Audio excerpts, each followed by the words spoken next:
ಆತ್ಮೀಯ ಪ್ರಥಮ PUC ವಿದ್ಯಾರ್ಥಿಗಳೇ, ಕಳೆದ ತರಗತಿಯಲ್ಲಿ ನೀವು ಮೊದಲ ಅಧ್ಯಯನ ಸಾಮಾಜಿಕ ಶಾಸ್ತ್ರದಲ್ಲಿ ಅರ್ಥ, ಸ್ವರೂಪಗಳು ಹಾಗೆ ಈ ಸಮಾಜಶಾಸ್ತ್ರದ ಮೂಲಭೂತ ಪರಿಕಲ್ಪನೆಗಳ ಬಗ್ಗೆ ಈಗಾಗಲೇ ತಿಳಿದುಕೊಂಡಿದ್ದೀರಾ.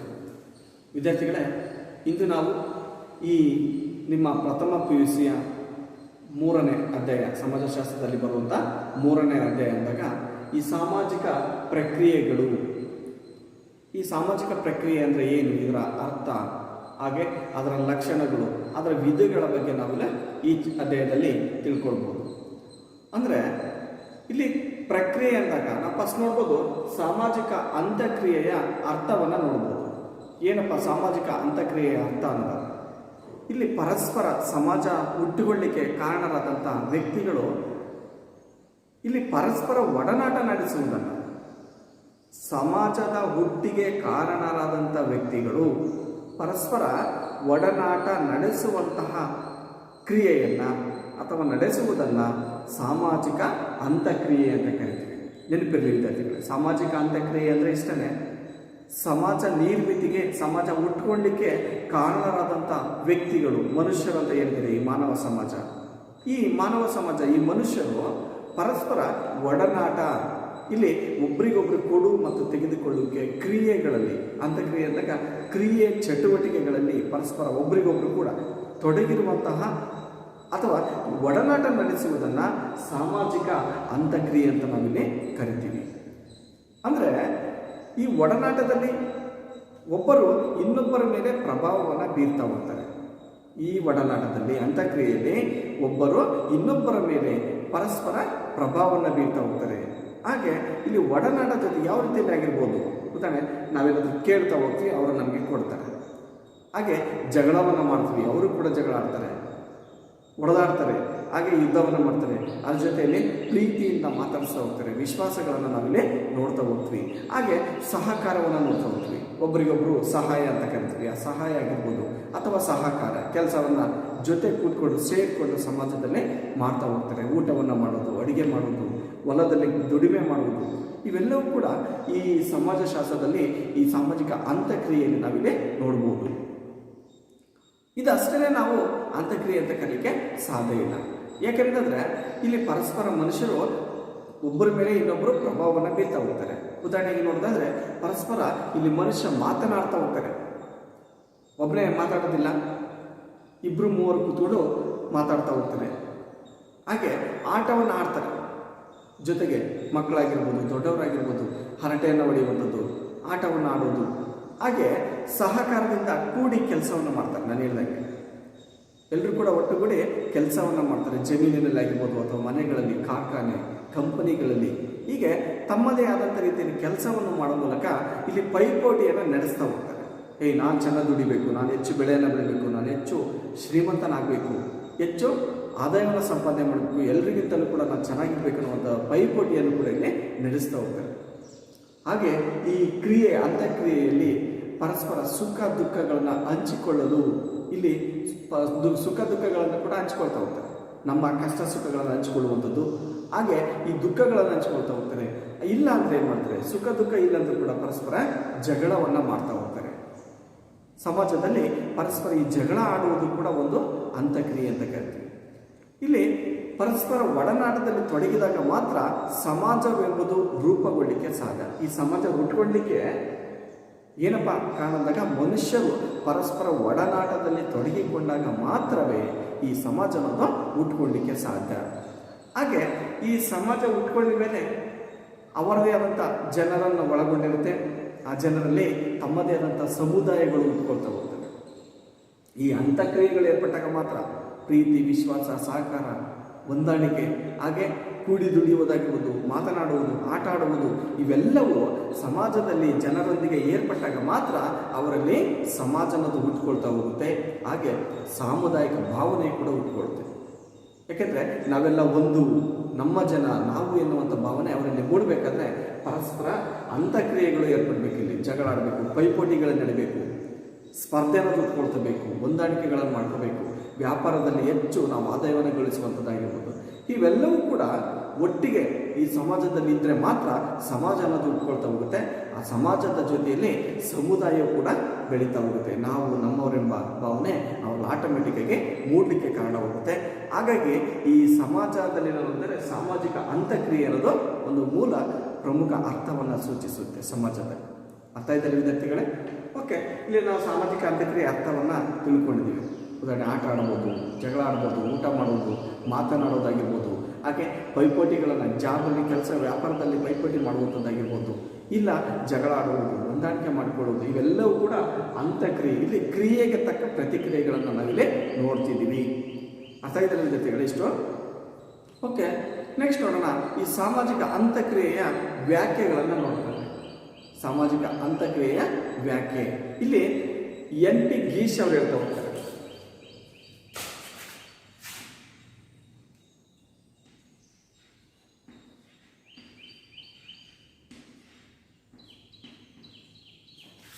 NP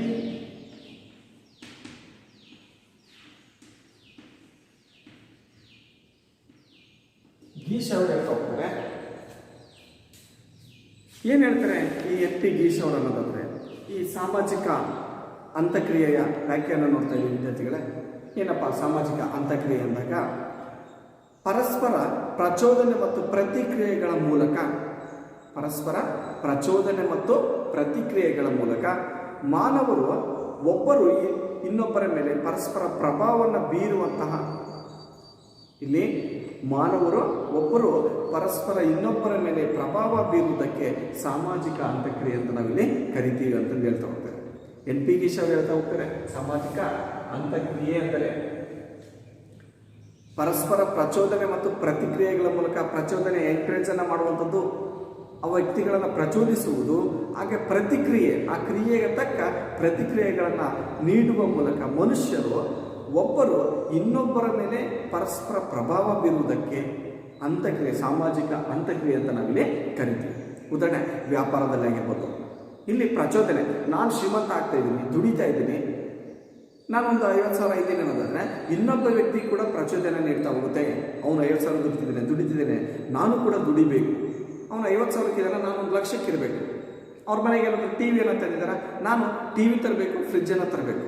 ಇಲ್ಲಿ ಪ್ರಚೋದನೆಯನ್ನು ನೀಡುವ ಮೂಲಕ ಪ್ರತಿಕ್ರಿಯೆ, ಅವನ ಕ್ರಿಯೆಗೆ ತಕ್ಕ ಪ್ರತಿಕ್ರಿಯೆಗಳನ್ನು ಅವನೇನು ಮಾಡ್ತಾನೋ ಅದಕ್ಕೆ ನಾನು ಕೂಡ ಆಪೋಸಿಟಾಗಿ ಮಾಡಬೇಕು, ಅವನೇನು ಹೇಳ್ತಾನೆ ಅದನ್ನು ನಾವು ತಿರುಗಿ ಮಾತಾಡಬೇಕು ಅನ್ನುವಂಥ ಉದ್ದೇಶದಿಂದ ಇಲ್ಲಿ NP ಗೀಶ್ ಅವರು ಈ ಸರಿಯಾದ ಅರ್ಥವನ್ನು ನೀಡಿದ್ದಾರೆ. ನೆನಪಲ್ಲಿ ಸಾಮಾಜಿಕ ಅಂತಕ್ರಿಯೆ ಅಂದಾಗ NP ಗೀಶ್ ಅವರು ಹೇಳ್ತಾ ಹೋಗ್ತಾರೆ, ಪರಸ್ಪರ ಪ್ರಚೋದನೆ ಮತ್ತು ಪ್ರತಿಕ್ರಿಯೆಗಳ ಮೂಲಕ ಮಾನವರು ಒಬ್ಬರು ಇನ್ನೊಬ್ಬರ ಮೇಲೆ ಪ್ರಭಾವ ಬೀರುವುದಕ್ಕೆ ಸಾಮಾಜಿಕ ಅಂತಕ್ರಿಯೆ ಅಂತಂದು ತಿಳಿಸಿದ್ದಾರೆ. ಅರ್ಥ ಇದೆಲ್ಲ ವಿದ್ಯಾರ್ಥಿಗಳ ಸಾಮಾಜಿಕ ಅಂತಕ್ರಿಯೆ? ಓಕೆ, ನೆಕ್ಸ್ಟ್ ಇನ್ನೊಂದು ನೋಡೋಣ. ಅಯನ್ ರಾಬರ್ಟ್ಸನ್ ಅವರ ಪ್ರಕಾರ, ಅಯನ್ ರಾಬರ್ಟ್ಸನ್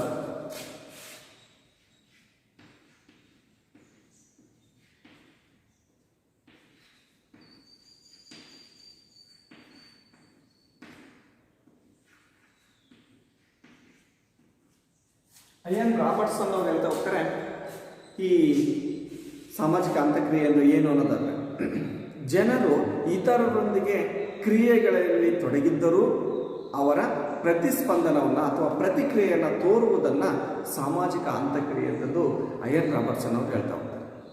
ನೆನಪಲ್ಲಿ ಸಾಮಾಜಿಕ ಅಂತಕ್ರಿಯೆಯ ಮತ್ತೊಂದು ಲಕ್ಷಣವನ್ನು ನೋಡ್ತಾ ಇದ್ದೀವಿ. ಅಯನ್ ರಾಬರ್ಟ್ಸನ್ ಅವರು ಹೇಳ್ತಾ ಹೋಗ್ತಾರೆ, ಜನರು ಇತರರೊಂದಿಗೆ ಕ್ರಿಯೆಗಳಲ್ಲಿ ತೊಡಗಿದ್ದರೂ ಅವರು ಪ್ರತಿಸ್ಪರ್ಧೆಯನ್ನು ಅಥವಾ ಪ್ರತಿಸ್ಪಂದನವನ್ನು ಅಥವಾ ಪ್ರತಿಕ್ರಿಯೆಯನ್ನು ತೋರುವುದನ್ನು, ಅವರ ಕ್ರಿಯೆ ಏನಿದೆ ಆ ಕ್ರಿಯೆಗೆ ತಕ್ಕ ಪ್ರತಿಕ್ರಿಯೆಯನ್ನು ತೋರುವುದನ್ನು ಸಾಮಾಜಿಕ ಅಂತಕ್ರಿಯೆ ಅಂತಂದು ಅಯನ್ ರಾಬರ್ಟ್ಸನ್ ಅವರು ಹೇಳಿದ್ದಾರೆ. ಅರ್ಥ ಇದೆಲ್ಲ ವಿದ್ಯಾರ್ಥಿಗಳಿಷ್ಟು ಈ ಸಾಮಾಜಿಕ ಅಂತಕ್ರಿಯೆಯ ಪ್ರಮುಖ ಅಂಶಗಳನ್ನು ನೋಡ್ತಾ ಇದ್ವಿ. ಆ ವ್ಯಾಖ್ಯೆಗಳಲ್ಲಿ NP ಗೀಶ್ ಮತ್ತು ಅಯನ್ ರಾಬರ್ಟ್ಸ್ ಅವರು ತುಂಬ ಸರಳವಾಗಿ ಈ ಸಾಮಾಜಿಕ ಅಂತಕ್ರಿಯೆಯ ವ್ಯಾಖ್ಯೆಗಳನ್ನು ನೀಡಿದ್ದಾರೆ. ಓಕೆ, ಈ ಸಾಮಾಜಿಕ ಅಂತಕ್ರಿಯೆಯ 2 ಮೂಲಾಂಶಗಳನ್ನು ನೋಡೋಣ. ಸಾಮಾಜಿಕ ಅಂತಕ್ರಿಯೆಯ ಮೂಲಾಂಶಗಳು.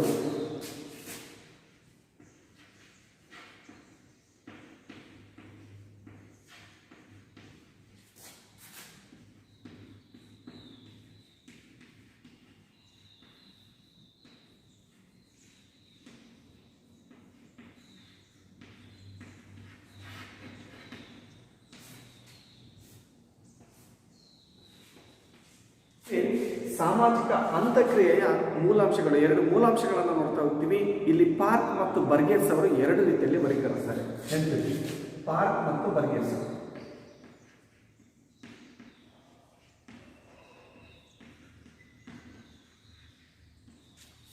ಯಾವುದಪ್ಪ ಈ ಸಾಮಾಜಿಕ ಅಂತಕ್ರಿಯೆಯ ಮೂಲಾಂಶಗಳಂದಾಗ ಸಂಪರ್ಕ ಮತ್ತು ಸಂವಹನ. ಸಂಪರ್ಕ ಮತ್ತು ಸಂವಹನ ವರ್ಗೀಕರಿಸ್ತಾರೆ.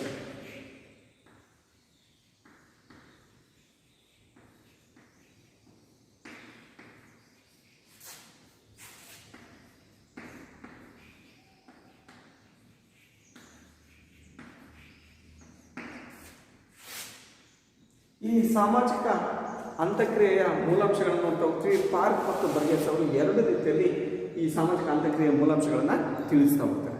ನಾವು ಫಸ್ಟ್ ನೋಡ್ಬೋದು ಸಂಪರ್ಕ, ಸಂಪರ್ಕ ಮತ್ತು ಸಂವಹನ.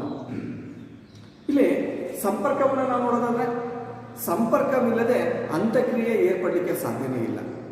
ಪರಸ್ಪರ ಸಂಪರ್ಕ ಬೇಕು. ಇಲ್ಲಿ ಸಂಪರ್ಕ ಏರ್ಪಟ್ಟಾಗ ಮಾತ್ರ ಅಂತಕ್ರಿಯೆಗಳು ನಡೆಯಲಿಕ್ಕೆ ಸಾಧ್ಯ. ಇದು ಒಂದು ಪ್ರಮುಖ ಹಂತ. ಸಂಪರ್ಕದ ಮುಖಾಂತರ ವ್ಯಕ್ತಿಗಳು ಪರಸ್ಪರ ಹತ್ತಿರಕ್ಕೆ ಬರಲು ಸಹಾಯ ಆಗುತ್ತೆ. ಈ ಸಂಪರ್ಕಗಳು ಇರೋದ್ರಿಂದ ಪರಸ್ಪರ ವ್ಯಕ್ತಿಗಳು ಸಮಾಜದಲ್ಲಿ ಒಬ್ಬರಿಗೊಬ್ಬರು ಹತ್ತಿರಕ್ಕೆ ಬರ್ತಾರೆ. ಈ ಹತ್ತಿರಕ್ಕೆ ಬರೋದ್ರಿಂದ ಸಾಧ್ಯವಾದಾಗ ಮಾತ್ರ ಪರಸ್ಪರ ಕ್ರಿಯೆಗಳು ನಡೀತಾ ಹೋಗ್ತವೆ. ಇಲ್ಲಿ ಪರಸ್ಪರ ಸಂಪರ್ಕನೇ ಇಲ್ಲ ಅನ್ನೋದಾದ್ರೆ ಕ್ರಿಯೆಗಳು ನಡೀಲಿಕ್ಕೆ ಸಾಧ್ಯ ಇಲ್ಲ. ಉದಾಹರಣೆ, ನಾನು ವ್ಯಾಪಾರವನ್ನು ಮಾಡ್ತಿದ್ದೀನಿ, ನಾನೊಬ್ಬ ಬಿಸ್ನೆಸ್ ಅಂದಾಗ ಇಲ್ಲಿ ಗ್ರಾಹಕರು ಬರಬೇಕಿಲ್ಲ. ನಮಗೆ ಆ ವ್ಯಕ್ತಿಗಳು ನಮ್ಮ ಹತ್ತಿರಕ್ಕೆ ಬಂದಾಗ ಇಲ್ಲಿ ನಮ್ಮ ಮಧ್ಯೆ ಅವರ ಮಧ್ಯೆ ಕ್ರಿಯೆಗಳು ನಡೀತವೆ. ಸಂಪರ್ಕ ಅಂದಾಗ ಫಸ್ಟ್ ಸಂಪರ್ಕ ಸೇರಬೇಕು. ಸೇರಿದಾಗ ಮಾತ್ರ ಕ್ರಿಯೆಗಳು ನಡೀತಾ ಹೋಗ್ತವೆ. ಇಂಥದ್ದನ್ನ ಸಂಪರ್ಕ ಅಂತ ನಾವಿಲ್ಲಿ ಕರಿತೀವಿ. ಅರ್ಥಾಗ್ತದೆ ವಿದ್ಯಾರ್ಥಿಗಳ? ಪರಸ್ಪರ ಹತ್ತಿರಕ್ಕೆ ಬರಬೇಕಿಲ್ಲಿ. ಮನುಷ್ಯರು ಸಂಪರ್ಕವೇರ್ಪಟ್ಟಾಗ ಮಾತ್ರ, ಒಬ್ಬರಿಗೊಬ್ಬರು ಸೇರಿದಾಗ ಮಾತ್ರ ಅಲ್ಲಿ ಕ್ರಿಯೆಗಳು ನಡೀತಾ ಹೋಗ್ತವೆ. ಮಾತನಾಡುವುದು, ಜಗಳಾಡುವುದು ಅಥವಾ ಒಟ್ಟಿಗೂಡಿ ಕೆಲಸವನ್ನು ಮಾಡುವುದು, ಆಟ ಆಡೋದು, ಇವೆಲ್ಲ ಕ್ರಿಯೆಗಳು ನಡೀತಾ ಹೋಗ್ತವೆ. ಫಸ್ಟ್ ಸಂಪರ್ಕ ಇಲ್ಲಿ ಒಂದು ಪ್ರಮುಖ ಮೂಲಾಂಶ ಅಂತ ಕರಿತೀವಿ. ಅರ್ಥ ಆಗ್ತಿದೆಯಲ್ಲ ವಿದ್ಯಾರ್ಥಿಗಳೇ? ಓಕೆ, ಈ ಸಂಪರ್ಕದಲ್ಲಿ ನಾವು ಎರಡು ವಿಧಗಳಲ್ಲಿ ನಾವು ನೋಡ್ತಾ ಹೋಗ್ತೀವಿ. ಒಂದು ಸಾಮಯಿಕ ಸಂಪರ್ಕ ಮತ್ತು ಪ್ರಾದೇಶಿಕ ಸಂಪರ್ಕ.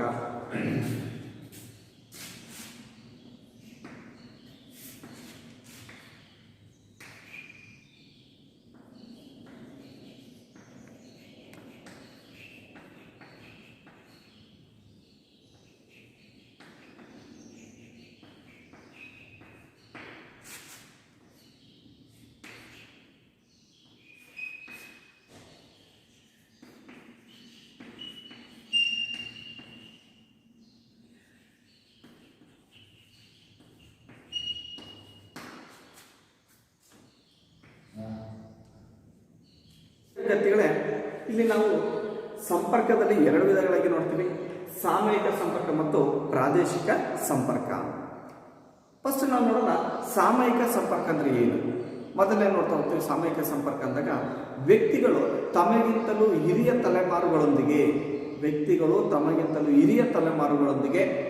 ಹೊಂದಿದಂತಹ ರೂಢಿ ಸಂಪ್ರದಾಯಗಳು, ಲೋಕಾಚಾರಗಳು, ಹಾಗೆ ನೈತಿಕ ನಿಯಮಗಳನ್ನು ಒಳಗೊಂಡಂತ ಹೊಂದಿರುವಂಥ ಸಮೂಹಗಳು. ಇದನ್ನ ಪ್ರಾಥಮಿಕ ಅಥವಾ ಸಾಮಯಿಕ ಸಂಪರ್ಕ ಅಂತ ನಾವು ಕರಿತೀವಿ.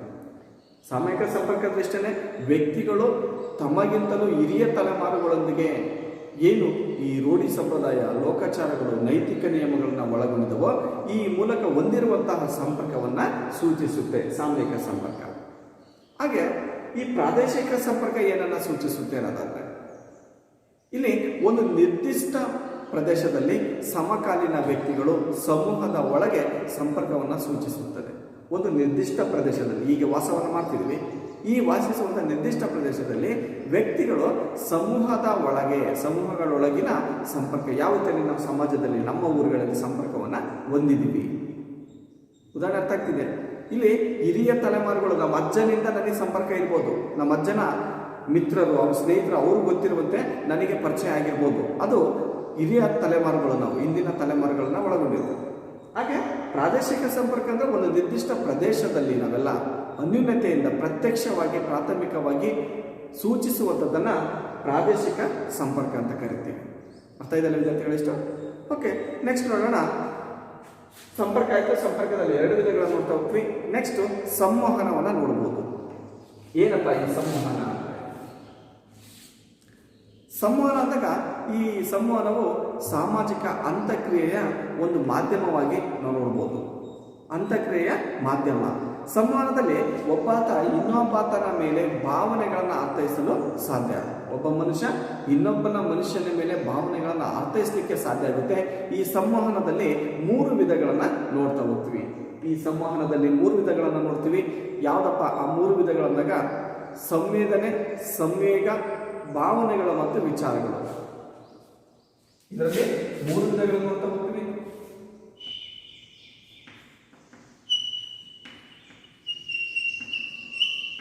ಸಂವೇಗ, ಭಾವನೆಗಳು,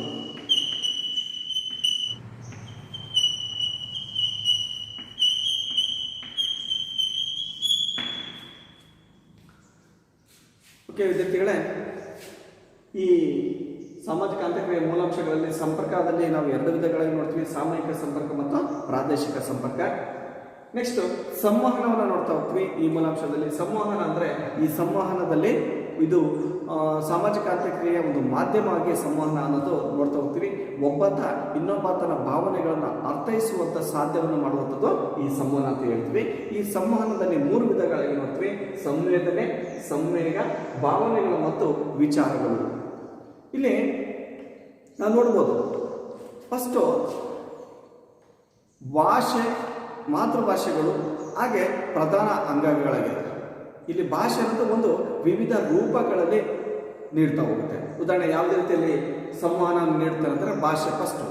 ಈ ಭಾಷೆ ಅನ್ನೋದು ಮಾತನಾಡುವುದನ್ನು ಕಲಿಸುತ್ತೆ. ಆ ಮಾತನಾಡುವ ಮೂಲಕ ಒಬ್ಬರು ಇನ್ನೊಬ್ಬರ ಬಗ್ಗೆ ಏನು ಮಾಡ್ತದೆ, ವಿಷಯಗಳನ್ನು, ಸಂವಹನವನ್ನು, ವಿಷಯಗಳನ್ನು ತಿಳಿಸ್ತಾ ಹೋಗುತ್ತೆ. ಹಾಗೆ ಓದುವ ಮೂಲಕ ಪತ್ರಿಕೆಗಳನ್ನು ಓದ್ತಾ ಹೋಗ್ತೀವಿ. ಬೇರೆ ದೇಶದ ವಿಷಯಗಳನ್ನು ನಮಗೇನು ಮಾಡ್ತೇವೆ, ಸಂವಹನ ರವಾನಿಸ್ತಾ ಹೋಗುತ್ತೆ. ಎಲ್ಲೋ ನಡೆದಂಥ ಘಟನೆಗಳನ್ನು ಅಥವಾ ವಿಷಯಗಳನ್ನು ಓದುವುದರ ಮೂಲಕ ಕೂಡ ನಮಗೆ ಇಲ್ಲಿ ಸಂವಹನದ್ದು ಮಾಹಿತಿಯನ್ನು ನೀಡ್ತಾ ಹೋಗುತ್ತೆ. ಹಾಗೆ ಈ ಓದುವುದು ಮತ್ತು ಬರೆಯುವುದಾದ ಮೇಲೆ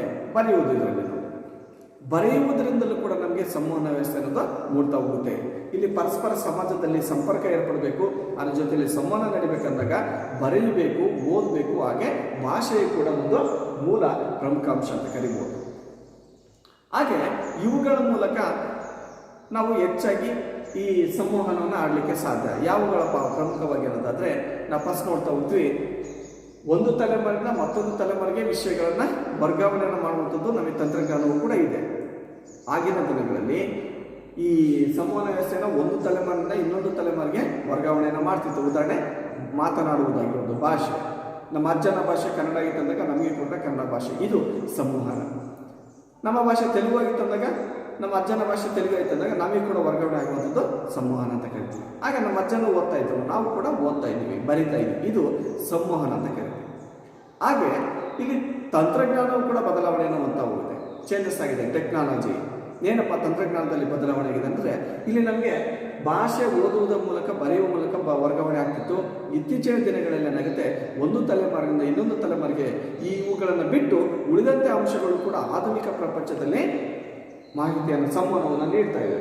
ಉದಾಹರಣೆಯಾಗಿ ನೋಡೋದಾದರೆ ಈ ಪತ್ರಿಕೆಗಳು, ರೇಡಿಯೋಗಳು, ದೂರದರ್ಶನ, ದೂರವಾಣಿಗಳು, ಇಮೇಲ್ಗಳು ಇಂತಹ ಉಪಕರಣಗಳು ಏನು ಮಾಡ್ತವೆ, ಸಂವಹನವನ್ನು ಹೆಚ್ಚು ತ್ವರಿತಗತಿಯಲ್ಲಿ ಪ್ರಸಾರ ಮಾಡಲಿಕ್ಕೆ ಸಾಧ್ಯವಾಗಿದೆ.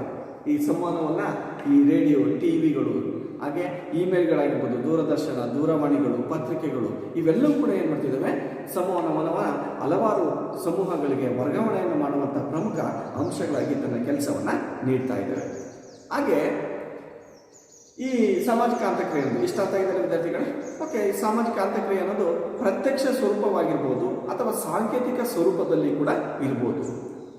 ಈ ಅಂತಕ್ರಿಯೆಯನ್ನು ನೋಡ್ತಾ ಹೋಗ್ತೀವಿ. ಅಂತಕ್ರಿಯೆ ಅಂದಾಗ ಕ್ರಿಯೆಗೆ ತಕ್ಕ ಪ್ರತಿಕ್ರಿಯೆಗಳಿದ್ದಾವೆ. ಇಲ್ಲಿ ಪರಸ್ಪರ ಸಾಂಕೇತಿಕ ಸ್ವರೂಪದಲ್ಲಿರ್ಬೋದು, ಸಂಖ್ಯೆಯನ್ನು ಸೂಚಿಸುವಂಥದ್ದಾಗಿರ್ಬೋದು, ಇಲ್ಲ ಪ್ರತ್ಯಕ್ಷ ಸ್ವರೂಪವಾಗಿರ್ಬೋದು, ನೇರವಾಗಿರ್ಬೋದು. ಉದಾಹರಣೆಗೆ ಏನಂತಂದರೆ, ನಾವು ಹಸಿವಾಗಿದೆ ಇವು ಕೇಳ್ತೀವಿ, ಊಟ ಅಂದರೆ ಸಂಕೇತ, ಇದು ಊಟವನ್ನು ಮಾಡಬೇಕು. ನೀರು ಬೇಕು, ಇದು ಸಂಕೇತ, ನೀರು ಬೇಕು ಅನ್ನೋಂಥದ್ದು ನಮಗೆ ಸಂಕೇತಗಳನ್ನು ಸೂಚಿಸುತ್ತೆ. ಯಾರನ್ನ ಕೇಳ್ತೀವಿ, ಯಾರೋ ನಮಗಿರುವಂಥವ್ರಿಗೆ ಕೇಳ್ತೀವಿ. ಇದು ಕ್ರಿಯೆ. ನನಗೆ ನೀರು ಕೇಳ್ತಿದ್ದೀನಿ, ಅವನು ನೀರನ್ನು ಕೊಡ್ತಾನೆ. ಏನು ಮಾಡ್ತಿದ್ಯಾ, ನಾನು ಓದ್ತಾ ಇದ್ದೀನಿ ಅಂದರೆ ಓದ್ತಾ ಇದ್ದೀನಿ, ಬರಿತಾ ಇದ್ದೀನಿ ಅನ್ನೋದೊಂದು ಸಂಕೇತವನ್ನು ಸೂಚಿಸುತ್ತೆ. ಹಾಗೆ ಪರಸ್ಪರ ಪ್ರತ್ಯಕ್ಷವಾಗಿ ಇರ್ಬೋದು ಈ ಸಾಮಾಜಿಕ ಅಂತಕ್ರಿಯೆ ಅನ್ನುವಂಥದ್ದು. ಯಾವ ರೀತಿಯಲ್ಲಿ ಇರ್ಬೋದು ಅಂದರೆ ಪ್ರತ್ಯಕ್ಷವಾಗಿ ದೈಹಿಕ ಚಲನೆ ಮೂಲಕ ಪರಸ್ಪರ ತಳ್ಳುವುದು. ದೈಹಿಕ ಚಲನೆ ನಮ್ಮ ಬಾಡಿ ಮೂವ್ಮೆಂಟ್ ಆಗ್ಬೋದು. ಇಲ್ಲಿ ಸಾಮಾಜಿಕ ಅಂತಕ್ರಿಯೆಗಳು ಯಾವ ರೀತಿ ನಡೀತಾರೆ ಅಂದರೆ ಪರಸ್ಪರ ತಳ್ಳುವಂಥದ್ದು. ನಾವೊಬ್ಬರನ್ನು ತಳ್ಳಿದ್ರೆ ಅವರು ನಮಗೆ ರಿಟರ್ನ್ ತಳ್ಳುತ್ತಾರೆ. ಹಾಗೆ ನಾವು ಎಳೆಯುವಂಥದ್ದು, ಅವರನ್ನು ಎಳೆಯೋದ್ರ ಮೂಲಕ ಇಲ್ಲಿ ಕ್ರಿಯೆಗಳು ನಡೀತಾ ಹೋಗುತ್ತೆ. ಹಾಗೆ ಒಡೆದಾಡೋದು, ನಾವು ಅವರನ್ನು ಹೊಡಿತೀವಿ, ಅವರು ನಮ್ಮನ್ನು ಹೊಡಿತಾರೆ. ಹಾಗೆ ಜಗಳವನ್ನು ಮಾಡ್ತಾರೆ, ಬೈತಾರೆ ಅಂತ ಅವರು ಕೂಡ ನಮ್ಮನ್ನು ಬೈತಾರೆ. ಹಾಗೆ ಆಲಿಂಗನ ಮಾಡಿಕೊಳ್ಳೋದು. ಆಲಿಂಗನ ಅಂದರೆ ತಬ್ಬಿಕೊಳ್ಳುವುದು. ನಾವೆಲ್ಲರೂ ಕೂಡ ಚೆನ್ನಾಗಿದ್ದೀವಿ ಅಂದರೆ ನಮ್ಮ ಸ್ನೇಹಿತರೆಲ್ಲರೂ ಕೂಡ ತಬ್ಬಿಕೊಂಡು ಹತ್ಕೊಳ್ತೀವಿ. ಇದು ಆಲಿಂಗನ ಮಾಡಿಕೊಳ್ಳೋದು. ಹಾಗೆ ಮುದ್ದಾಡುವುದು. ನಾವು ಪರಸ್ಪರ ಚಿಕ್ಕ ಮಕ್ಕಳುಗಳನ್ನು ನಾವೇನು ಮಾಡ್ತೀವಿ, ಮುದ್ದಾಡ್ತಾ ಹೋಗ್ತೀವಿ. ಇದು ಕ್ರಿಯೆ, ಬಾಡಿ ಮೂವ್ಮೆಂಟ್ ಅಂತ ನಾವು ನೋಡ್ತಾ ಹೋಗ್ತೀವಿ. ಇಲ್ಲಿ ಅಂತಕ್ರಿಯೆಯನ್ನು ಕೂಡ ನಾವಿಲ್ಲೇ ನೋಡ್ತಾ ಹೋಗ್ತೀವಿ. ಹೀಗೆ ಇವುಗಳ ಮೂಲಕ ಪ್ರತ್ಯಕ್ಷವಾಗಿ ಮತ್ತು ಸಂಕೇತಗಳನ್ನು ಸೂಚಿಸುವಂತಹ ಪ್ರಮುಖ ಈ ಅಂತಕ್ರಿಯೆಯಾಗಿದೆ. ಹಾಗೆ ವಸ್ತು, ಕ್ರಿಯೆ, ಗುಣ, ಮೌಲ್ಯ, ವಿಚಾರ ಮುಂತಾದವುಗಳನ್ನು ಕೂಡ ಪ್ರತಿನಿಧಿಸುವಂತಹ ಭಾಷೆಯ ಸಂಕೇತಗಳ ಬೃಹತ್ ಜ್ಞಾನವಾಗಿದೆ ಅಥವಾ ಆಗರವಾಗಿದೆ ಅಂತಂದು ಹೇಳುವುದು. ಈ ಭಾಷೆ, ಜ್ಞಾನಗಳು, ಮೌಲ್ಯ, ಗುಣಗಳೆಂಬಂದರೆ ಈ ಸಂಕೇತಗಳು ಬೃಹತ್ ಆಧಾರವಾಗಿದೆ ಅಂತಂದು ಹೇಳ್ಬೋದು. ಅರ್ಥ ಇದೆಯಲ್ಲ ವಿದ್ಯಾರ್ಥಿಗಳೇ? ಇಷ್ಟು ಈ ಸಾಮಾಜಿಕ ಅಂತಕ್ರಿಯೆಯ ಪ್ರಮುಖ ಮೂಲಾಂಶಗಳು ಅಂತ ಹೇಳ್ತಾ ಹೋಗ್ತಾರೆ. ನೆಕ್ಸ್ಟ್ ಇದರಲ್ಲಿ ಪರಸ್ಪರ ಪ್ರಚೋದನೆ ಇರ್ಬೋದು ಅಥವಾ ಪ್ರತಿಕ್ರಿಯೆಗಳಿರ್ಬೋದು. ಇಲ್ಲಿ ಪರಸ್ಪರ ಪ್ರಚೋದನೆ, ವರ್ತನೆಗಳು, ಆಲೋಚನೆಗಳು, ಭಾವನೆಗಳಲ್ಲೂ ಕೂಡ ಏನಾಗ್ಬೋದು, ಚೇಂಜಸ್ ಆಗ್ಬೋದು. ಇಲ್ಲಿ ಭಾವನೆ ಅನ್ನೋದು ಚೇಂಜ್ ಆಗ್ಬೋದು. ನನ್ನ ಭಾವನೆ ಅವನ ಭಾವನೆ ಒಂದೇ ರೀತಿ ಇರಲಿಕ್ಕೆ ಸಾಧ್ಯ ಇಲ್ಲ. ವರ್ತನೆಗಳು ಕೂಡ ಚೇಂಜಸ್ ಆಗ್ಬೋದು. ಹಾಗೆ ಇಲ್ಲಿ ನಾವು ಬೈಯುವಂಥದ್ದು, ನಮ್ಮ ಯೋಚನೆ ಇನ್ನೊಬ್ಬರ ಯೋಚನೆಗಳು ಕೂಡ ವಿಭಿನ್ನವಾಗಿರ್ತವೆ. ಯಾಕೆಂದರೆ ಅಂತಕ್ರಿಯೆಯಲ್ಲಿ ಏರ್ಪಡಬೇಕಾದ್ರೆ ವಿಭಿನ್ನತೆಯ ಸಂಘರ್ಷಗಳು, ಜಗಳಗಳು ನಡೀತಾ ಹೋಗುತ್ತೆ. ಅರ್ಥ ಇದೆಲ್ಲ ವಿದ್ಯಾರ್ಥಿಗಳು? ಇಷ್ಟು ಓಕೆ. ನೆಕ್ಸ್ಟ್ ನೋಡೋಣ ಸಾಮಾಜಿಕ ಪ್ರಕ್ರಿಯೆಗಳು.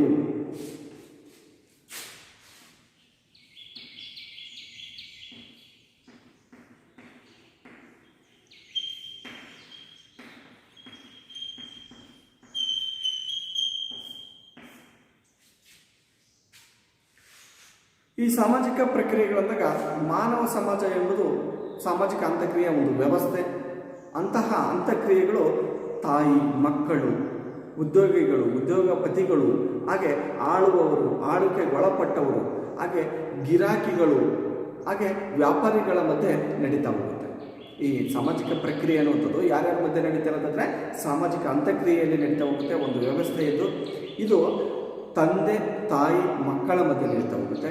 ಹಾಗೆ ಉದ್ಯೋಗಿಗಳು, ಉದ್ಯೋಗಪತಿಗಳ ಬಗ್ಗೆ, ಇಲ್ಲಿ ಯಾರು ಮಾಲೀಕರಿದೆ ಅವರು ಮತ್ತು ಅಲ್ಲಿನ ಕೆಲಸವನ್ನು ಮಾಡುವಂಥ ಉದ್ಯೋಗಿಗಳ ಮಧ್ಯೆ ಕ್ರಿಯೆಗಳು ನಡೀತಾ ಹೋಗುತ್ತೆ. ಹಾಗೆ ಆಳುವವರು, ಆಳ್ವಿಕೆಗೆ ಒಳಪಟ್ಟವರು, ಯಾರು ಆಳ್ವಿಕೆಯನ್ನು ಮಾಡ್ತಾರೆ ರಾಜಕೀಯವನ್ನು, ಹಾಗೆ ಆಳ್ವಿಕೆಗೆ ಒಳಪಟ್ಟಂಥ ಸಮೂಹದವರು. ಹಾಗೆ ವ್ಯಾಪಾರಿಗಳು ವ್ಯಾಪಾರವನ್ನು ಮಾಡ್ತಿದ್ದಾರೆ.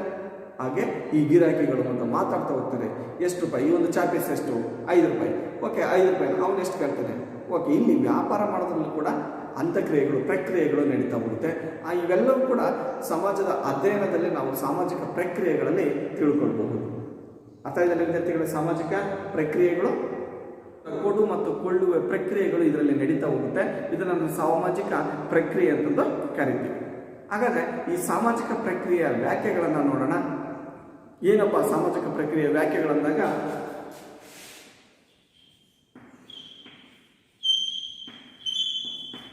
ಮೆಕ್ಯಾನಿಕಲ್ ಪೇಜಸ್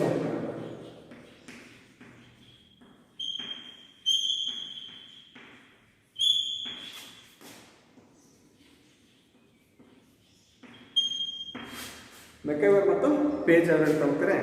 ಸಮೂಹದ ಸದಸ್ಯರುಗಳ ಸಂಬಂಧಗಳು ಒಮ್ಮೆ ಒಗ್ಗೂಡಿದಾಗ, ಈ ಸಮೂಹದಲ್ಲಿರುವಂಥ ಸದಸ್ಯರುಗಳು ಯಾರಿದ್ದಾರೆ, ಈ ಗ್ರಾಮದಲ್ಲಿರುವಂಥ ಸದಸ್ಯರುಗಳು ಒಮ್ಮೆ ಒಗ್ಗೂಡಿದಾಗ ಅದು ಒಂದು ರೂಪವನ್ನು ಪಡೆಯುವಂಥ ವಿಧಾನವನ್ನು, ಅಲ್ಲಿ ಏನು ರೂಪವನ್ನು, ಹೊಸ ವಿಧಾನವನ್ನು ಪಡೆಯುತ್ತೆ, ಅಂತಹ ವಿಧಾನವನ್ನು ಸಾಮಾಜಿಕ ಪ್ರಕ್ರಿಯೆ ಅಂತಂದು ಕರಿತೀವಿ.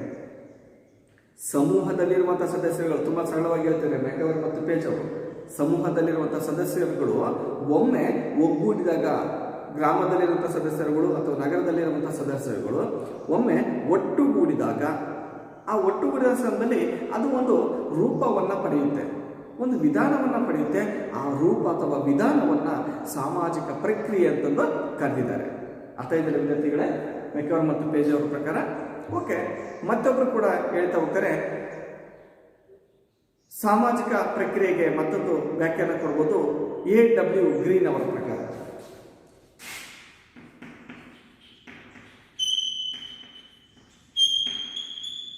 A.W. ಗ್ರೀನ್ ಅವರ ಪ್ರಕಾರ A.W. ಗ್ರೀನ್ ಅವರು ಹೇಳ್ತಾ ಹೋಗ್ತಾರೆ ಸಾಮಾಜಿಕ ಪ್ರಕ್ರಿಯೆ ಅಂದ್ರೆ ಏನು ಅಂತಂದು. ಈ ಸಾಮಾಜಿಕ ಪ್ರಕ್ರಿಯೆಗಳು ಏರ್ಪಡುವ ವಿಶಿಷ್ಟ ವಿಧಾನವನ್ನ ಸಾಮಾಜಿಕ ಪ್ರಕ್ರಿಯೆ ಅಂತ ಕರೀತಾರೆ.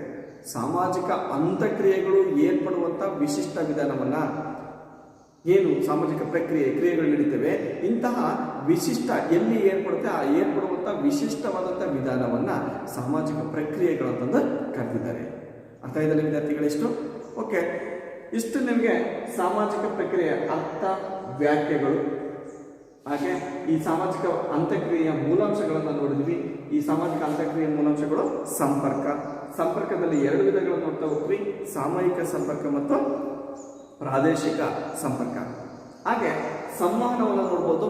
ಸಂವಹನದಲ್ಲಿ ಮತ್ತೆ ನಾವು 3 ವಿಧಗಳಾಗಿ ನೋಡ್ತಾ ಹೋಗ್ತೀವಿ. ಯಾವುದಪ್ಪ ಆ ಸಂವಹನದ ವಿಧಗಳು ಅಂದಾಗ ಸಂವೇದನೆ, ಸಂವೇಗ, ಭಾವನೆಗಳು ಮತ್ತು ವಿಚಾರಗಳು. ಇವು ಈ ಸಂವಹನದ ಪ್ರಮುಖ ಮೂಲಾಂಶಗಳು ಅಂತ ನಾವಿಲ್ಲಿ ಕರಿತೀವಿ. ಹಾಗೆ ನೆಕ್ಸ್ಟ್ ನಾವು ಸಾಮಾಜಿಕ ಪ್ರಕ್ರಿಯೆಗಳನ್ನು ನೋಡೋದಾದ್ರೆ ಈ ಪ್ರಕ್ರಿಯೆಗಳಲ್ಲಿ ಮೆಕವರ್ ಮತ್ತು ಪೇಜ್ ಅವರು ಹೇಳ್ತಾ ಹೋಗ್ತಾರೆ ಸಮೂಹಗಳ ಸದಸ್ಯರುಗಳು ಸಂಬಂಧಗಳು ಒಮ್ಮೆ ಒಗ್ಗೂಡಿದಾಗ ಪರಸ್ಪರ ವಿಶಿಷ್ಟ ರೂಪವನ್ನು ಪಡೆಯುವ ವಿಧಾನವನ್ನ ಸಾಮಾಜಿಕ ಪ್ರಕ್ರಿಯೆ ಅಂತಂದು ಕರಿತಾ ಹೋಗ್ತಾರೆ ಮೆಕವರ್ ಮತ್ತು ಪೇಜ್ ಅವರು. ಹಾಗೆ A.W. ಗ್ರೀನ್ ಅವರು ಕೂಡ ಹೇಳ್ತಾ ಹೋಗ್ತಾರೆ ಸಾಮಾಜಿಕ ಪ್ರಕ್ರಿಯೆ ಅಂತಂದು ಸಾಮಾಜಿಕ ಅಂತಕ್ರಿಯೆಗಳು ಏರ್ಪಡುವ ವಿಶಿಷ್ಟ ವಿಧಾನವನ್ನ ಸಾಮಾಜಿಕ ಪ್ರಕ್ರಿಯೆಗಳು ಅಂತಂದು ಕರೀತಿದ್ದಾರೆ. ಅರ್ಥ ಇದೆಲ್ಲ ವಿದ್ಯಾರ್ಥಿಗಳು?